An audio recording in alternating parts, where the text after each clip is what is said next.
अस्सलाम वालेकुम। तो आज हम इंशाल्लाह ऑसिलेटर स्टार्ट करेंगे। ऑसिलेटर ज़्यादा डिटेल में नहीं है हमारे सिलेबस में, क्योंकि आप पढ़ते जाएं ऑसिलेटर्स को तो ज़ाहिर इस पर पूरी पूरी बुक्स लिखी हुई हैं।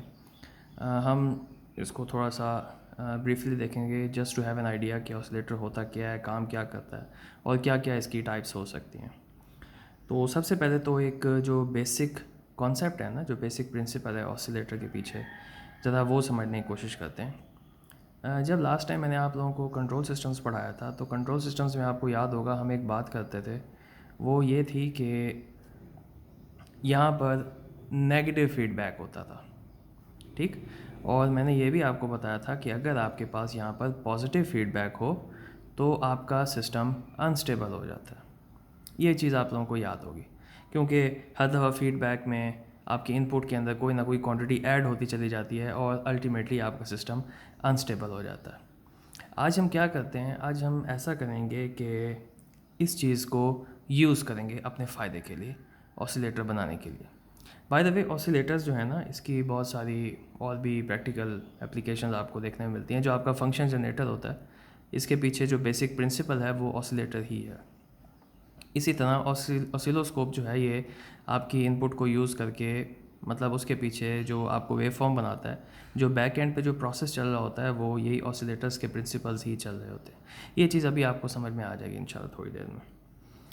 तो खैर एनीवेज़, अच्छा ये बात तो आपको पता है कि ये एक क्लोज लूप फीडबैक सिस्टम है। क्लोज लूप, अगर यहाँ पे नेगेटिव साइन होता है तो CS/RS A/1+AB होता है। 1 और 1+GS आप कंट्रोल सिस्टम में पढ़ते आ रहे हैं। यहाँ पे चूँकि पॉजिटिव साइन है तो इसलिए यहाँ पर माइनस आएगा। मैं इसकी डेरिवेशन में नहीं जा रहा, वो बहुत डिटेल हो जाएगी। बहरहाल आई एज्यूम कि ये चीज़ आप लोगों को पता है। अच्छा, अब इसके बाद क्या है, अब इसके बाद आप ये समझें, ये है वी आउट, ठीक। वी आउट किसके बराबर है? अगर इसको मैं कंसिडर करूँ एक ओपन लूप सिस्टम, तो वी आउट बराबर है this gain A multiply by V in, whatever V in is, जो भी है वी इन, मतलब अभी एरर शेरर की मैं उसमें नहीं जा रहा। जो इनपुट होगी वो गेन के साथ मल्टीप्लाई होगा और वो यहाँ पे आउटपुट होगा, अगर फ़िलहाल यहाँ पे ओपन लूप है। अभी क्लोज लूप अगर मैं कंसिडर ना करूँ, वी आउट किसके बराबर है? ए इंटू वी इन। चलें ठीक है, ये बात तो समझ में आ गई। वी आउट की वैल्यू मेरे पास आ गई। अब ये जो वी आउट है मेरे पास, ये बी के साथ मल्टीप्लाई होकर दोबारा आपके पास इनपुट में ऐड अप होगी, ठीक। ये समिंग जंक्शन है। वी आउट बी के साथ मल्टीप्लाई होकर दोबारा आपके पास इनपुट में ऐड होगी, ठीक। अब यहाँ पे जो आ रही है इनपुट की तरफ, इसको मैं कह रहा हूँ वी एफ। कोई भी है, मतलब इसको फीडबैक वोल्टेज मैं इसको कह देता हूँ, वी एफ में इसको कह देता हूँ। तो वी एफ किसके बराबर है? बी इंटू वी आउट, और वी आउट बराबर है ए इंटू वी इन। तो वी एफ जो है ना, ए बी इंटू वी इन के बराबर हो जाएगा, ठीक। अच्छा, अब जो लूप गेन है ना इसका, वी एफ ओवर वी इन, यानी गेन आपको पता है आउटपुट अपॉन इनपुट होता है। तो ये जो लूप गेन है, इसको मैं लूप गेन कह रहा हूँ। आपके ये जो लूप गेन है, जो क्लोज लूप गेन है, वो अब आपके ए बी के बराबर है, ठीक। ओपन लूप गेन आपके पास था ए, ठीक। और ये जो लूप गेन है, क्लोज लूप गेन है, वो अब आपके पास ए बी के बराबर है, ठीक। अच्छा, अब हम ज़रा देखते हैं कि ये जो ए बी की वैल्यू है, ये इफ़ेक्ट किस तरह कर रही है आपके सिस्टम को। अब मैं एक चीज़ आपके सामने रख रहा हूँ कि अगर ये जो ए बी है, जो लूप गेन है, ए बी की वैल्यू लेस देन 1 हो, तो ये जो आपकी ऑसिलेशंस हैं ये स्लोली स्लोली डाई आउट कर जाती हैं। ये कैसे है? ये इस तरह से है कि ए बी की वैल्यू फॉर एग्ज़ाम्पल हो अगर 0.9, वी इन हो आपके पास 2 वोल्ट, ए बी की वैल्यू है 0.9, वी इन है आपके पास 2 वोल्ट। दैट मीन्स कि वी एफ पहले साइकिल में जो वी एफ की वैल्यू आएगी वो आएगी A B multiply by V in. इस फॉर्मूले के मुताबिक V F is equal to A B multiply by V इन। तो पहले साइकिल में आ गई 1.8, ठीक। तो ये अब दोबारा से इसकी इनपुट बन जाएगी।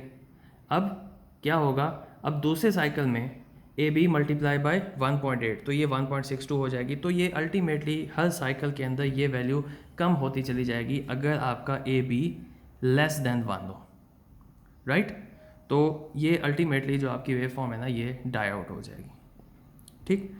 इसी तरह अगर आपका ए बी ग्रेटर देन 1 हो, फिर क्या होता है। फॉर एग्जांपल आपका ए बी है 2 और वी इन है आपके पास 2 वोल्ट, दैट मीन्स कि अगले साइकिल में ये 4 वोल्ट हो जाएगी।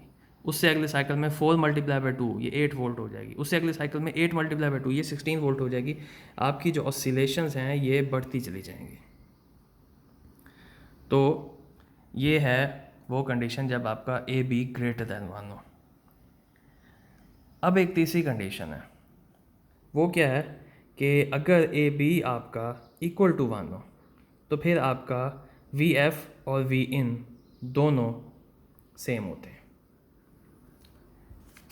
यानी कि ए बी इक्वल टू 1 हो तो जो भी आपके पास वी इन होगी, फॉर एग्जांपल 2 होगा, तो वो 1 से ही मल्टीप्लाई होगा। जो आपके पास वी एफ बनेगा, जो फीडबैक वोल्टेज होगी, वो भी फिर 1 मल्टीप्लाई बाय 2 वो भी 2 वोल्ट ही रहेगी। तो थ्रू आउट द प्रोसेस आपके पास ऑसिलेशंस इसी तरह की ही रहेंगी। मुझे ये चीज़ दरकार है, ठीक। इसमें एक और छोटी सी कंडीशन भी है, प्रोवाइडेड के दोनों इन फेज़ हों, राइट। ये दोनों जो है ना ये फेज़ में होने चाहिए, तो तब ही जाके आपके पास ये कंडीशन अचीव होगी। ओके, तो ये चीज़ आपने ज़हन में रखनी है। ऑसिलेशंस अचीव करने के लिए मेरे पास जो कंडीशन है, पहली तो ये है कि ए बी का मैग्नीट्यूड होना चाहिए 1 और इसका जो फेज़ एंगल है वो है 0। मतलब ये कि ये ना हो कि पहली जो वेव है वो इस तरह हो, दूसरी वेव ये नीचे से उल्टा हो जाए, मतलब 90 डिग्री का फेज शिफ्ट आ जाए, तो फिर ये डाई आउट हो जाएंगी, मुझे इसका फ़ायदा नहीं होगा। तो therefore both wave forms have to be in phase. इसको हम कहते हैं बार्कहाउसन क्राइटेरिया, राइट। तो ये इसमें अब हम ये कंडीशन लेके आगे चलेंगे। अच्छा, अब इसमें एक और चीज़ बड़ी इंपॉर्टेंट है, वो ये है कि आपके हर ऑपरेशन एम्पलीफायर में एक थर्मल नॉइस होती है। अगर स्टार्ट करने के बाद आप इसकी इनपुट ख़त्म भी कर दें तो ऑसिलेशंस थर्मल नॉइस की वजह से रह जाएंगी उसके अंदर, राइट। थर्मल नॉइस की वजह से उसके अंदर ऑसिलेशंस रह जाएंगी और इसमें सारे फ्रीक्वेंसी कंपोनेंट्स होते हैं थर्मल नॉइस के अंदर। तो ये बात यहाँ पे बहुत इंपॉर्टेंट है कि ऑसिलेशन सर्किट जो है ना वो विदाउट इनपुट सिग्नल काम करता है सस्टेन्ड ऑसिलेटरी आउटपुट के लिए। तो वो उसकी वजह क्या होती है, वो उसकी वजह होती है इसके अंदर जो थर्मल नॉइस है वो इनपुट इसको एक सीड प्रोवाइड करने के लिए होती है, एक बीज प्रोवाइड करने के लिए होती है, या एक छोटा सा किक स्टार्ट देने के लिए। एक दफ़ा आपने इनपुट दे दी, उसके बाद आपका वो जो सर्किट है वो चलना शुरू हो जाएगा। Okay, excuse me. अच्छा, तो एनीवेज सो फार सो गुड। मेरे ख्याल से हम ऑसिलेटर का जो बेसिक प्रिंसिपल है वो समझ चुके हैं कि किस तरह काम करता है और इसकी कंडीशंस क्या हैं। अब ज़रा इसकी क्लासिफिकेशन की तरफ आते हैं। अभी मैं इसकी एग्जांपल भी करवाता हूँ छोटी सी आप लोगों को। क्लासिफिकेशन में आपके पास या तो फीडबैक ऑसिलेटर्स हो सकते हैं या रिलैक्सेशन ऑसिलेटर्स हो सकते हैं। फीडबैक ऑसिलेटर्स जो है ना ये पॉजिटिव फीडबैक के प्रिंसिपल के ऊपर काम करते हैं, जिसकी हमने अभी थोड़ी देर पहले एग्जांपल देखी है। और नॉर्मली ये साइनोसाइडल जो वेव फॉर्म है ना वो जनरेट करते हैं। और एट द सेम टाइम ये जो रिलैक्सेशन ऑसिलेटर्स हैं आपके पास, ये आपके पास स्क्वायर वेव, सॉटूथ वेव या ट्रायंगुलर वेव जैसे भी आप जनरेट करना चाहें वो जनरेट करते हैं। और ये मेनली जो इसके अंदर है वो कैपेसिटर चार्जिंग और डिस्चार्जिंग वाला प्रिंसिपल ही यूज़ होता है। हाउएवर ऑपरेशन एम्पलीफायर से भी ये जनरेट किया जा सकते हैं। बहुत सारी इसमें बहुत डिटेल है। जनरली जो हम बात करते हैं ना वो इसी तरह से ही चलती है। अच्छा, अब ये जो फीडबैक ऑसिलेटर्स हैं इसकी फर्दर क्लासिफिकेशन है। इसमें हाई फ्रीक्वेंसी के भी हो सकते हैं, लो फ्रीक्वेंसी के भी हो सकते हैं। हाई फ्रीक्वेंसी में आपके पास एलसी सर्किट मेनली यूज़ होता है, लो फ्रीक्वेंसी में आरसी सर्किट यूज़ होता है, ठीक। और ये उसकी कुछ टाइप्स यहाँ पे लिखी हुई हैं, इंशाल्लाह एक दो मैं करवा दूंगा इसके अंदर आपके सिलेबस में। आरसी फेज शिफ्ट को मैं बस एक छोटी सी एग्जांपल के तौर पे आपके सामने दे देता हूँ। अब आरसी फेज शिफ्ट में आप देखें कि अब करना क्या है एक्चुअली। करना एक्चुअली ये है कि ये फॉर एग्ज़ाम्पल आपके पास एक सिंपल ब्लॉक डायग्राम है। आप एज्यूम करें कि यहाँ पे एक इन्वर्टिंग एम्पलीफायर लगा हुआ है एक ही जगह पे, उसका एक ख़ास गेन है। इन्वर्टिंग एम्पलीफायर का मतलब ये है कि जो इसके ऊपर आउटपुट आएगी वो आएगी 180 डिग्री आउट ऑफ फेज़। ठीक, सिंपल सी बात है। और उसका एक गेन भी होगा, कोई ख़ास किस्म का गेन होगा। तो हमने करना ये है, पहले तो यूँ ही होगा। तो हमारी जो रिक्वायरमेंट है वो ये है कि इसका जो गेन है इसको मैं समहाउ 1 मेंटेन करूँ, और एट द सेम टाइम ये जो फेज़ शिफ्ट 180 का आ रहा है ना, मैं इसको किसी तरह से ख़त्म कर दूँ। तो उसके लिए तरीका मैं ये अडॉप्ट करूँगा कि इसको तो मैं किसी तरह से 1 मेंटेन कर लूँगा, RF और R1 करके, चलो ठीक है वो तो हो जाता है।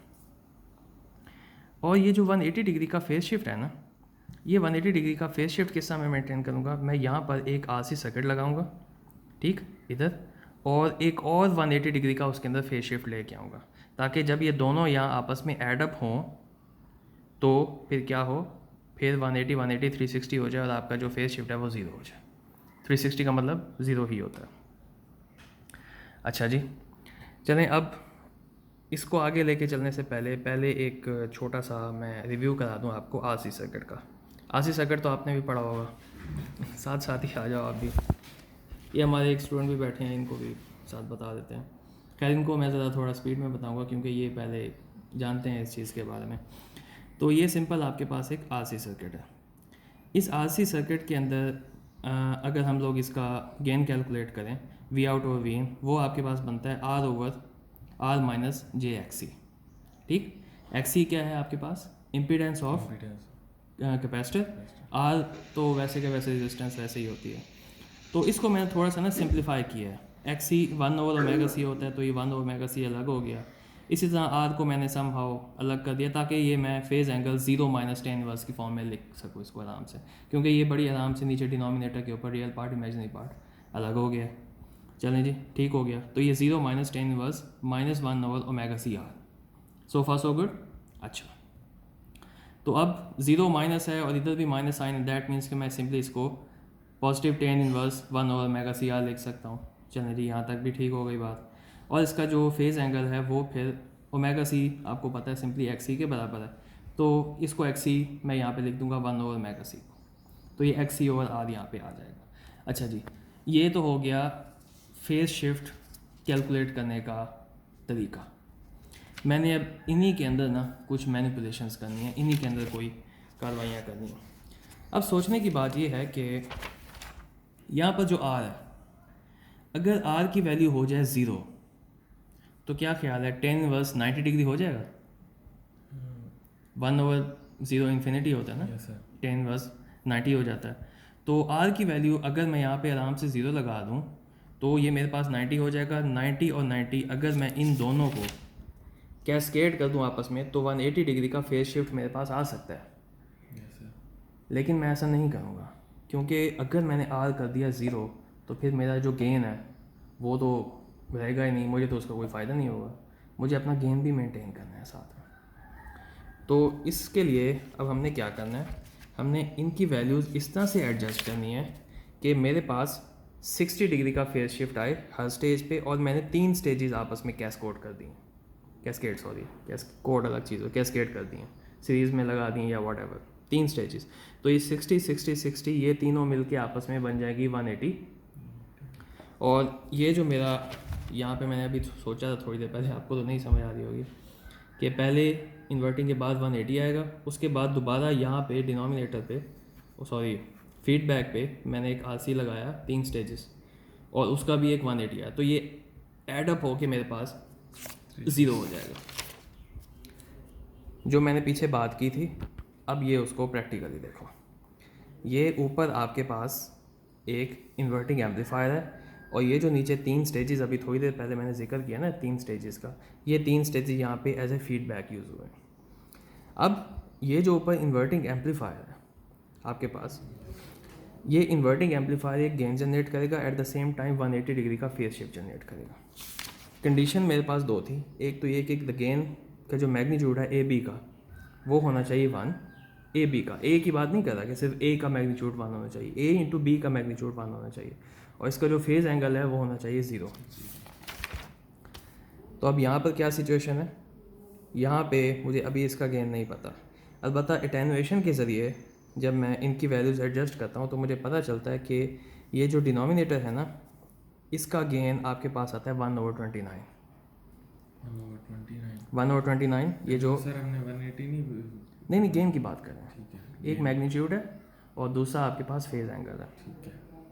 अब ये ऊपर ये जो इन्वर्टिंग एम्पलीफायर लगा हुआ है, आपको यकीन है इसका आइडिया नहीं होगा, आप बस सुनते चले जाएं। ठीक है। अच्छा, ऊपर ये जो इन्वर्टिंग एम्पलीफायर है, इन्वर्टिंग एम्पलीफायर का गेन है A, और ये जो नीचे फीडबैक है जो कि 3 RC सर्किट कैस्केड करके लगाए हैं, इसका गेन है B। ठीक, यूजिंग सर्टेन प्रिंसिपल्स XC और R की वैल्यूज़ डालने के बाद और 60-60 मेंटेन करने के बाद मुझे पता चला कि यहाँ पे एटेनुएशन के ज़रिए मेरे पास जो बीटा की वैल्यू आ रही है ना, वो आ रही है 1/29।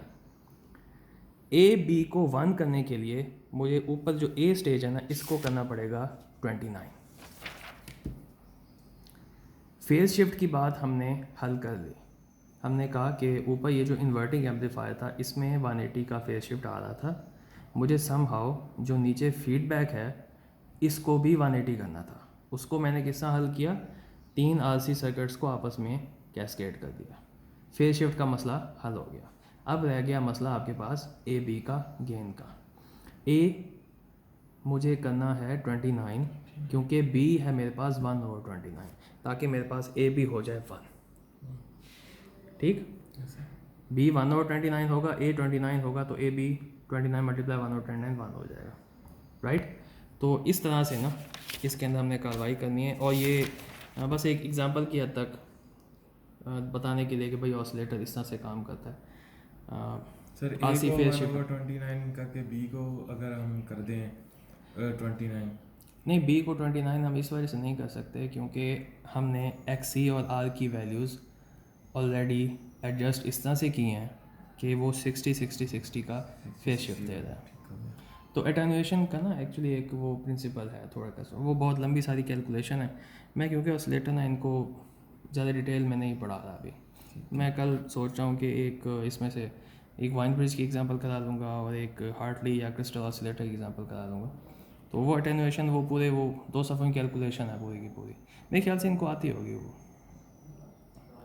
तो खैर बात उसकी डिटेल में अगर ना जाना चाहें, सिर्फ यही है कि यहाँ पे जो है ना 29 आ रहा है। अच्छा, बाय द वे ये जो मैंने करवाया ना ये क्वेश्चन, ये कौन सी बुक है यार, फ्लॉयड की बुक से करवाया, जिससे लास्ट टाइम आपको मैंने पावर एम्पलीफायर्स पढ़ाए थे।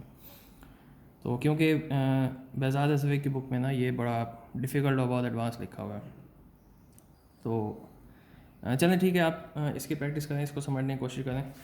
अगली क्लास में देखते हैं कि आगे डिजिटल सर्किट शुरू करें या वाइन ब्रिज की एग्जांपल करें। Thank you so much.